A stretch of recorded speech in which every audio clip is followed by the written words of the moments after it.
Kernel sir ಅನ್ನು ಮಾತನಾಡಿಸಬೇಕು. Colonel sir, as a army man ಹೇಗೆ ನೋಡ್ತೀರಿ ಇದನ್ನು, ಈ ಸಂಘರ್ಷವನ್ನು? ಇದು ಇಟ್ ವಾಸ್ ಎಕ್ಸ್ಪೆಕ್ಟೆಡ್. ಇದು ಮುಂಚಿಂದಲೇ ಎಲ್ಲರಿಗೂ ಪ್ರಪಂಚಕ್ಕೆ ತಿಳಿದಿತ್ತು.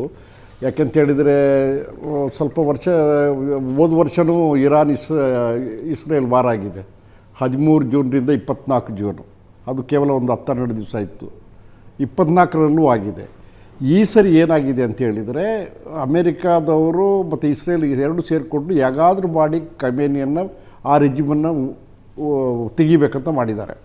ಯಾಕೆಂತ ಹೇಳಿದ್ರೆ ಅದ್ರ ಪ್ರೋ ಅಮೇರಿಕಾ ಆಗಲಿಕ್ಕೆ ಅವ್ರಿಗೆ ಇದು ಬೇಕಾಗಿದೆ. ಎರಡನೇದು ಅಂತ ಹೇಳಿದರೆ ಈ ಅಮೇರಿಕಾದವರು ಪೂರ ಏರ್ ಬೇಸಸ್ಗಳು ಗಲ್ಫ್ ಕಂಟ್ರೀಸಲ್ಲಿ ಇನ್ಕ್ಲೂಡಿಂಗ್ ಪಾಕಿಸ್ತಾನ್ ಎಲ್ಲ ಕಡೆಯೂ ಸಹ ಅವರು ಟ್ರೂಪ್ಸು ಇಡೋದು ಏರ್ಕ್ರಾಫ್ಟ್ಸು ಅಡ್ವಾನ್ಸ್ಡ್ ಏರ್ ಡಿಫೆನ್ಸ್ ಗನ್ಸ್ಗಳನ್ನು ಎಲ್ಲ ಕಡೆಯೂ ತುಂಬ್ತಾಯಿದ್ರು. ಆವಾಗಲೇ ನಮಗೆ ಗೊತ್ತಾಗಿದೆ ಇದು ಈಗ ಚಿಕ್ಕ ಮಟ್ಟದಲ್ಲಿ ಆಗೋದಿಲ್ಲ ಇದು. ಯಾಕೆಂತ ಹೇಳಿದ್ರೆ they're mustering all the forces. Advance ಟೆಕ್ನಾಲಜಿಯಲ್ಲಿ ಎಷ್ಟೆಷ್ಟು ಗನ್ಸ್ಗಳಿದೆ, ಏರ್ಕ್ರಾಫ್ಟ್ಸ್ಗಳಿದೆ, ಅದನ್ನು ಇದು ಮಾಡ್ತಾಯಿದ್ದಾರೆ. ಇದರ ಅರ್ಥ ಇದು ಇವರು ಕಂಪ್ಲೀಟ್ ಇರಾನನ್ನು ಮಾಡ್ತಾರಂತ. ಬಟ್ ಒಂದು, ಇರಾನಲ್ಲಿ ಅವರು ಸಿವಿಲಿಯನ್ಸ್ಗಳ ಮೇಲೆ ಹಾಕೋದಿಲ್ಲ. ಯಾಕೆಂತ ಹೇಳಿದ್ರೆ ಅವರು ಸಿವಿಲಿಯನ್ ಟಾರ್ಗೆಟ್ ಅಲ್ಲ, ಅವರು ವಾರ್ ಮಿಷನರೀಸ್ ಇದೆಯಲ್ಲ, infrastructure, nuclear bases, missile manufacturing hubs, ಇಂಥವಕ್ಕೆ ಅವು ಲಾಜಿಸ್ಟಿಕ್ ಸಪೋರ್ಟ್ ಮಾಡೋದನ್ನು ಅದನ್ನು ಧ್ವಂಸ ಮಾಡ್ತಾ ಇದ್ದಾರೆ ಸದ್ಯಕ್ಕೆ. ನೀವು ನೋಡಿ, ಅವರು ಎಲ್ಲಾದರೂ ಸಿಟೀಸ್ಗಳ ಮೇಲೆ ಹಾಕಿದರೆ ಇಲ್ಲಿವರೆಗೆ ಹಾಕಿಲ್ಲ. ಬಟ್ ಅವರು ಇರಾನ್ನವರು ಜಸ್ಟು ಡೈವರ್ಸ್ ಮತ್ತು ಇದಕ್ಕೆ ಡ್ರ್ಯಾಗ್ ಮಾಡಲಿಕ್ಕೆ ಎಲ್ಲ ಏರ್ ಬೇಸಸ್ಗಳ ಮೇಲೆ ಅವರು ಮಿಸೈಲ್ಸ್ ಲಾಂಚ್ ಮಾಡ್ತಾ ಇದ್ದಾರೆ. ನಿಮಗೆ ಗೊತ್ತಿದ್ದಾಗೆ ನೀವೇ ಮಾಧ್ಯಮದಲ್ಲಿ ಇದು ಮಾಡ್ತಾ ಇದ್ದೀರಿ. ಸೊ ದಿ ಕ್ಯಾಜುಲಿಟಿ ಬಹುಜಾ ಇದೆ ರಕ್ಷಿತ್. ಈಗ ಕ್ಯಾಜುಲಿಟಿ ಅಮೇರಿಕದ್ದು ತುಂಬ ಆಗ್ತಾ ಇದೆ. ಸೊ ಅದನ್ನು ಮೀಡಿಯಾಕ್ಕೆ ಅವರು ಇದಿಲ್ಲ. ಯಾಕೆಂತ ಹೇಳಿದ್ರೆ ಒಂದು ICBMs ಬಿದ್ದರೆ, ಇಲ್ಲ ಇಂಟರ್ಕಾಂಟಿನೆಂಟಲ್ ಬ್ಯಾಲಿಸ್ಟಿಕ್ ಮಿಸೈಲ್ಸ್, ಅಂತರ್ಖಂಡೀಯ ಬ್ಯಾಲಿಸ್ಟಿಕ್ ಮಿಸೈಲ್ ಹೇಳ್ತೀವಲ್ಲ, ಅದು ಬಿದ್ದರೆ ಎಷ್ಟು ನಾಶ ಆಗ್ತದೆ. ಹ್ಯೂಮನ್ ಬೀಯಿಂಗ್ಸ್ಗಳು ಇದ್ದೇ ಇರ್ತಾರೆ, ಅದು ಮ್ಯಾನ್ ಮಾಡಬೇಕು. ರ್ಯಾಡರ್ಸ್ಗಳಾಗಲಿ, ಅದು ಏರ್ ಬೇಸ್ಗಳಾಗಲಿ, ಡಿಫೆನ್ಸ್ ಗನ್ಸ್ಗಳು, ಟ್ರೂಪ್ಸ್ ಇದೆ. 50,000 ಇದು ಜೋರ್ಡನ್ ಅಲ್ಲಿ ಇಲ್ಲಿ ಎಲ್ಲ ಇಟ್ಟಿದ್ದಾರೆ ಅವರು ಅಮೇರಿಕನ್ಸು. ಇನ್ ಕೇಸ್ ಅವರು ಗ್ರೌಂಡ್ ಅಫೆನ್ಸಿವ್ ಮಾಡಬೇಕಂತ ಹೇಳಿದರೆ, ಗ್ರೌಂಡ್ ಅಫೆನ್ಸಿವ್ ಅಂದರೆ ಕಾಲ್ದಳ ಒಳಗೆ ನುಗ್ಗಬೇಕು ಅಂತ ಹೇಳಿದರೆ ಅದಕ್ಕೆಲ್ಲ ರೆಡಿ ಇರ್ತದೆ.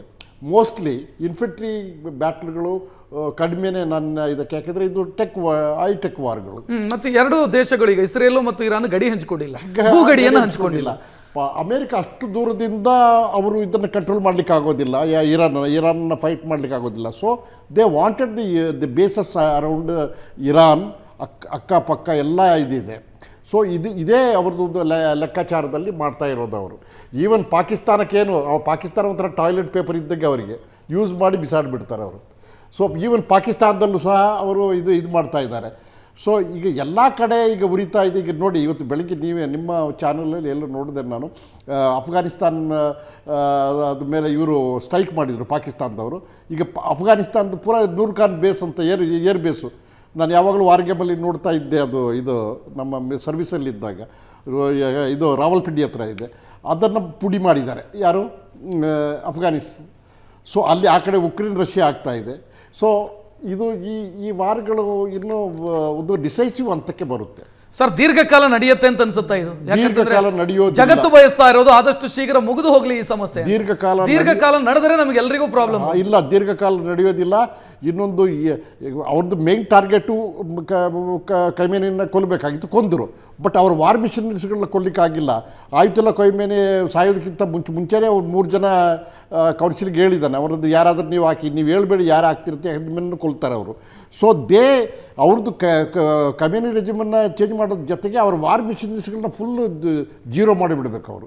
ಸೊ ಅದಕ್ಕೋಸ್ಕರ ಅವರು ಆದಷ್ಟು ನೋಡಿ, ಬಂಕರ್ ಬಸ್ಟರ್ ಬಾಂಬ್ಸ್ಗಳು ಒಳಗೆ ನುಗ್ಗಿ ಒಂದು 50 ಅಡಿ ಕೆಳಗೆ ಹೋಗಿ ಅಲ್ಲಿ ಬಸ್ಟ್ ಆಗ್ತದೆ. ಸೊ ಖಮೇನಿನ ಅದೇ ರೀತಿ ಕೊಂದಿದ್ದವರು. ಅದು ಫುಲ್ ಏರಿಯಾದಲ್ಲಿ ಒಂದು 30-40 ಅಂಥ ಬಾಂಬ್ಗಳನ್ನು. ಬಟ್ ರಕ್ಷಿತ್, ಒಂದು ಹೇಳ್ತೇನೆ, ಇವ್ರ ಹತ್ರ ಎಲ್ಲಾದರೂ ಚೈನಾದವ್ರದ್ದು ಈ ವೆಪನ್ ವ್ಯಾಕ್ಯೂಮ್ ಬಾಂಬ್ಸ್ಗಳಂತ ಹೇಳಿದರೆ ಏನು ಗೊತ್ತಾ ಸರ್, ವ್ಯಾಕ್ಯೂಮ್ ಬಾಂಬ್ಸ್ಗಳಂದರೆ ಅದು ಹಾಕಿದ ಕೂಡಲೇ ಜನ ಆವಿಯಾಗಿ ಬಿಡ್ತಾರೆ. ಆವಿ, ದೇಹ ಸಿಗೋದಿಲ್ಲ, ಪಲ್ವರೈಸ್. ಆ ರೀತಿ ಡೆಡ್ಲಿ ವೆಪನ್ಸ್ಗಳು ಚೈನಾದ ಕಡೆ ಇದೆ. ಅದನ್ನು ಹಾಕ್ತಾರೋ ಇಲ್ಲ ನ್ಯೂಕ್ಲಿಯರ್ ಹಾಕೋದು ರೇರೆ, ಅವ್ರದ್ದು ಆದಷ್ಟು ಅಷ್ಟೊಂದು ಕೆಪಾಸಿಟಿ ಇಲ್ಲ. ಬಟ್ ಸಸ್ಟೈನಬಿಲಿಟಿ ಅಂದರೆ ಪ್ರೊಲಾಂಗ್. ಸರ್ ನಾನು ಕೇಳ್ತಾ ಇರೋದೀಗ, ಇರಾನು ಒಂದು ದೀರ್ಘಕಾಲದ ಯುದ್ಧವನ್ನು ನಡೆಸುವಷ್ಟು ಶಕ್ತಿಯನ್ನು ಹೊಂದಿದೆಯಾ, ಸಾಮರ್ಥ್ಯ ಇದೆಯಾ ಇರಾನ್? ಇಲ್ಲ, ಅವರಲ್ಲಿಲ್ಲ.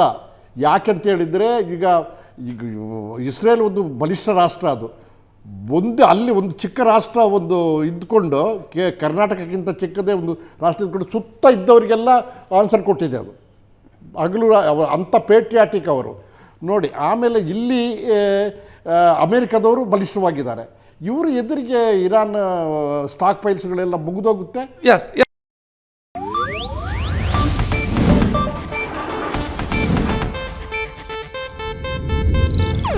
ಇದು ಏಷ್ಯಾನೆಟ್ ನ್ಯೂಸ್ ನೆಟ್ವರ್ಕ್ ಪ್ರಸ್ತುತಿ.